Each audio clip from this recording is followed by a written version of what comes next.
Shalom, shalom, shalom. First and foremost, I'd like to say Barakatah, Yahweh, Bahasham, Yahweh Shai, Bahasham, Barakatash. Double honors to the apostles and elders of great millstone and salutations to the sincere Akim, pushing this truth in all due diligence and sincerity. This is to the point in Psalms, the 23rd chapter, the Lord, the psalmist, shepherd. I've gone into Psalms, the 23rd chapter, and to the point before. But I wanted to revisit this because it's very pertinent to even a personal situation that I'm going through right now. Hell. But I believe Yahweh Bashim Yahweh Shai will have mercy. And I know brothers are all dealing with their elements of hell, whether it be ailments, whether it be legal troubles, whether it be financials, whatever the hell you're going through, and mental, spiritual battles. And I pray that the Lord Yahweh Bashim Yahweh Shai Bashim Rakakadash has mercy on us and blesses you all. Yahweh Bashim Yahweh Shai Barakatham. Psalms the 23rd chapter from the top, which is the Psalm of David. Off the top, David was and is the Lord's beloved, but he made big mistakes, man. He numbered Israel, had the Lord have to judge Israel because of that. Just the angel started jacking up Israel so bad. David cried and begged the Lord to forgive Israel and judge him instead. You had situations whereby he committed adultery with Bathsheba, and Solomon came through that line as well. His kingdom was rent into two. His sons tried to come up against him. Absalom, for example, was caught up in a tree and had to get the darts in his heart because he was trying to sleep. He didn't even try. He slept with his father's concubine. David was brought into disrepute. He couldn't build the temple. He had too much blood on his hands. It had to be done by Solomon. David wasn't perfect, but at the end of the day, one thing he was sincere, man. The Psalm of David, the Lord's beloved. And again, it's a reminder, man, that although, we have our many highs and lows, man, ultimately the Lord Yahweh will have mercy as long as we maintain that contrite spirit, man, and just have faith in him. The Lord Yahweh is my shepherd, I shall not want. Straight up and down, man. The Lord is our protector, our guide, regardless of whether he takes away from us or he adds on to us. The Heavenly Father has given us great mercy by giving us this truth alone. You could be in a situation where you end up losing your job because of a situation, or you literally end up homeless even. I mean, of course, no brother ever wants to be in a situation where you in the time of Jacob's trouble, that's going to be us. But no brother wants to be in a situation where you pretty much absolutely lose everything and literally are just out there sleeping on the streets. But guess what? We're going to be tried on that level in the time of Jacob's trouble, man. But we got to be basically ready, man, to lose it all. The Most High giveth and taketh away. This is the book of Job, the first chapter, and it's the 21st verse. Let's read into it. Job 1 and 20. Then Job arose and rent his mantle. He ripped his garment. He was going through stress and shaved his head, which is a sign of mourning, because he was mourning for his children, man, that had the roof and the house fall upon them, and fell down upon the ground and worshipped, and said, naked came I out of my mother's womb, and naked shall I return thither. The Lord gave, and the Lord hath taken away. Blessed be the name of Yahweh. In all this, Job sinned not, nor charged Yahweh foolishly. He basically, and I'm going to have to do something in the book of Job later, man. He just basically said, naked I came out of my mother's womb with nothing, and naked I shall return. The Lord gave, and the Lord hath taken away. Blessed be the name of the Lord Yahweh. For that's ultimately all that matters. And that's the mentality that we got to have when we're up and whether we're down, whether we're abound or abased. Yahweh Shai was rich, but for our sakes he became poor. He was the son of a carpenter in the ancient world. That's like, in modern day society, that's like being equivalent to the son of somebody that works in AI. You get what I mean? Like, everyone needs a carpentry back then.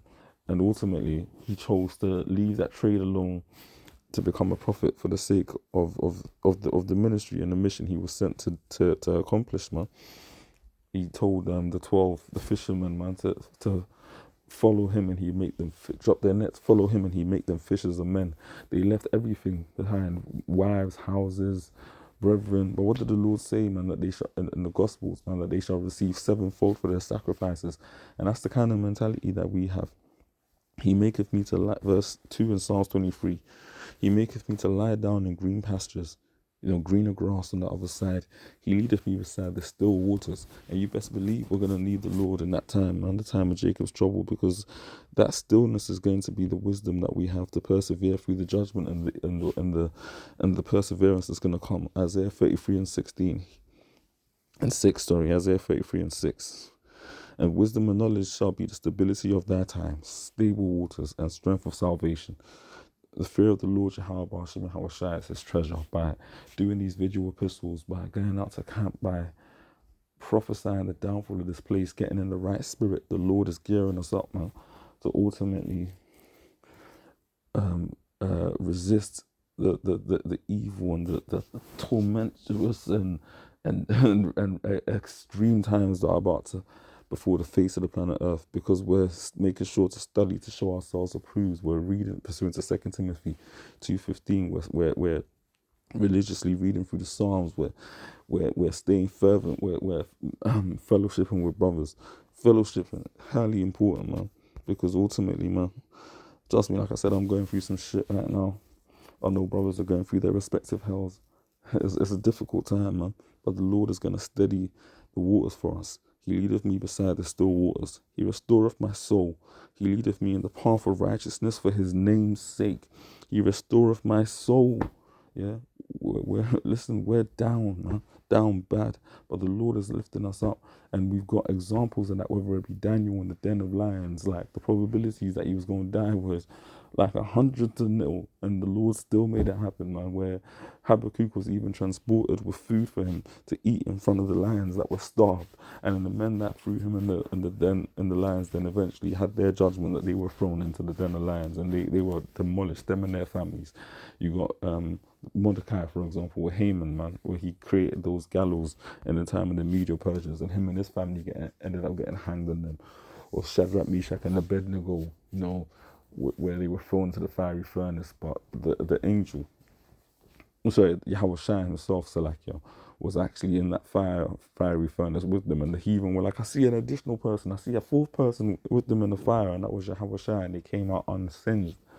Levels of faith that some people will look at as crazy, but sometimes that's what it takes. Or you even have in the book of, I believe it's the Maccabees, you have the sons and their mother, man, where one by one they were getting killed, but they said, yo, we're gonna maintain our faith and wait for the glory that is in Yahweh Hashem Yahweh in heaven. And even then they had to suffer martyrdom, but guess what, they're sealed, man. Their spot in the kingdom of heaven is absolutely fucking sealed. Yeah. He restoreth my soul. He leadeth me in the paths of righteousness for his name's sake. And in the wicked world like we live in, righteousness is shunned and it's looked at as weakness. But guess what? We still fight the good fight of faith regardless. Yea, though I walk through the valley of the shadow of death, and that's, I mean, don't need I say anymore. Just look, go out your door and just walk on the main road. Take about 10 minutes and see all the wickedness that you experience. Yea, though I walk, especially in, of course, Babylon itself, the land of America. Yea, though I walk through the valley of the shadow of death, I will fear no evil, for thou art with me. Thy rod and thy staff, they comfort me, because the Lord, man, will not forsake his elect. He rebukes kings for their sakes, yeah, saying, do my prophets no harm. Touch not my anointed and do my prophets no harm. Thou preparest a table for me in the presence of mine enemies. Thou anointest my head with oil, my cup runneth over. Listen, although these people are out here and they're going to starve, the Lord's servants will eat. Like, the Lord's going to perfect his elect, take us out of these kingdoms that we've been scattered in, and give us a fleshly heart and a new mind, a new body to serve him. We're going to be perfected. Philippians 3:20, for our conversation is in heaven, from whence also we look for the Saviour, the Lord Yahushua Mashiach, who shall change our vile body, that it may be fashioned like unto his glorious body, according to the working whereby he is able even to subdue all things unto himself. Yeah, we're going to be given a spiritual body perfected like Yahweh Hashem Yahushua is. And ultimately, man, nothing at all is going to be able to permeate us. No evil, nothing. We're going to be made automatic righteous. All of the hell that we've suffered on this side is going to be worth it, man. Thou preparest a table for me in the presence of mine enemies. Thou anointest my head with oil, my cup runneth over. We're going to literally have abundance in the time where the rest of the world is going to be in turmoil. Surely goodness and mercy shall follow me all the days of my life, and I will dwell in the house of the Lord, Yahweh Ba'ashem Yahushua, forever. Surely goodness and mercy shall follow me all the days of my life, and I will dwell in the house of the Lord, Yahweh Ba'ashem Yahushua, forever. Forever, ever, forever, ever. Listen, forever. And there is nothing that these devils can do. The Lord Yahweh Hashem Yahushua is for us. And if the Lord be for us, then who can be against us? Pursuant to Isaiah, the 45th chapter, and the 17th verse. But Israel shall be saved in the Lord Yahweh Hashem Yahushua with an everlasting salvation. Ye shall not be ashamed nor confounded, world without end. World without end. For thus saith the Lord Yahweh that created the heavens, God himself that formed the earth and made it. He have established it and he created it not in vain, because it's our fucking property. He formed it to be inhabited, first and foremost with the Israelites in their land in righteousness, and the rest of the heathen in subjection. Esau, Edom being destroyed after that 1,000 years of captivity, referenced in Obadiah. I am the Lord Yahweh and there is none else. Facts. Yeah.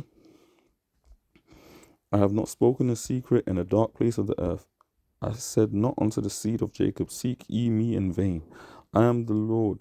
I, the Lord Yahweh, speak righteousness. I declare things that are right. Let's read that again. I have not spoken in secret in a dark place of the earth. I have not said unto the seed of Jacob, seek ye me in vain. The Lord has made it plain that he's going to reward us, and he declared it openly. I, the Lord, speak righteousness. I declare things that are right. And we got the judgments, man, and the righteous judgments and the wicked judgments laid onto us, the judgments for wickedness laid onto us. In Deuteronomy, the 28th chapter, we fucked up, and ultimately now we're bearing the hell, but we're going to be restored. Yahweh Bashim, Yahweh Shai very soon, man. As long as we continue to maintain our trust and faith in the Lord. First and foremost, starting with the elect, the 144,000 and the 1/3 referred to in Revelation 7 and many other points in the scriptures, and ultimately, man, through us, the rest of the nation will receive salvation. Barakatah, Yahweh Bashim, Yahweh Shai, Bashim, Barakadash, the word of Yahweh Bashim, Yahweh Shai, for your mercy, and may the Lord Yahweh Bashim, Yahweh Shai, Bashim, Barakadash, Barakatah, and bless you all and keep you strong regardless of what you're going through. The Lord is greater than all our problems, and even if we lose in this world, we gain in Yahweh Shai, regardless. In Yahweh Bashim, Yahweh Shai, we gain regardless. Shalom. Kwam Yashala.